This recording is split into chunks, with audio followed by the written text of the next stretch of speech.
Et puisque l'on a parlé à son propos de manie monarchique, je n'ai pas vu là la mégalomanie d'un vieux roi capricieux qui tenait à son cérémonial et à rester jusqu'au bout au centre de tout. Il faudrait être précis. Monarque, il aurait plutôt été de ces rois paysans, de ces malotrus à la piteuse réputation de ces rois méconnus, mérovingiens ou premiers capétiens.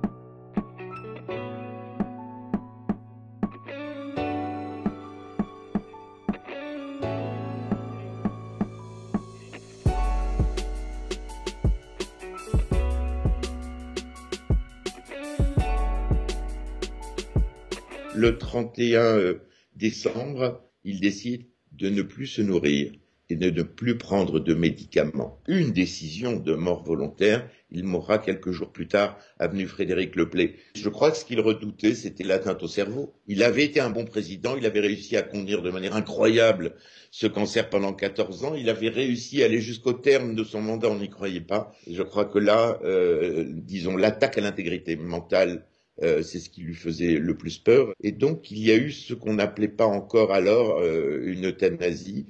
La famille, je crois qu'il y a un non-dit qui s'est installé autour de cette décision, une sorte de silence, de flou. La preuve, on n'a pas voulu l'entendre à l'époque, mais ça fait partie aussi de cette vie mitterrandienne étrange et faite de rupture, de courage, d'émotion. C'est partout l'indépendance de nos actions et l'indépendance de notre jugement.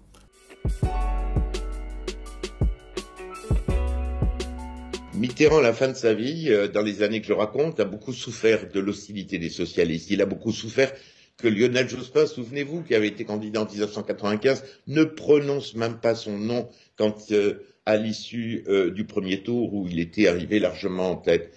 Mitterrand lui avait proposé même de venir dans un meeting, probablement, je crois, à Saint-Jean-de-Luz, le soutenir.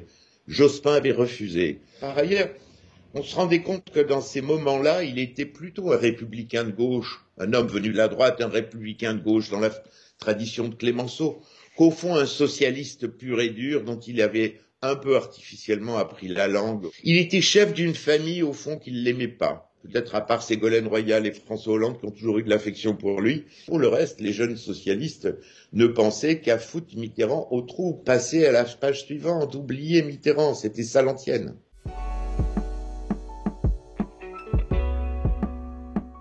Cette phrase qui est dans mon livre, « Je suis le dernier des grands présidents, après moi il n'y aura que des comptables », elle a fait Flores. Il la prononce le jour du tout dernier Conseil des ministres de mai 1995. Il est vivant, il a survécu.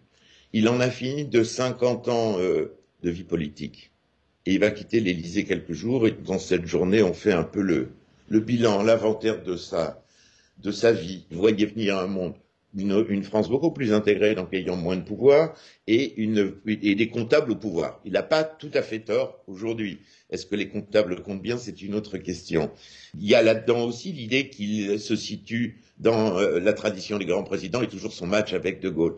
Le contexte, la personnalité des gens font qu'on va vers des présidents quinquennats, dont on s'aperçoit qu'ils n'arrivent pas à être élus. C'est le cas de Nicolas Sarkozy.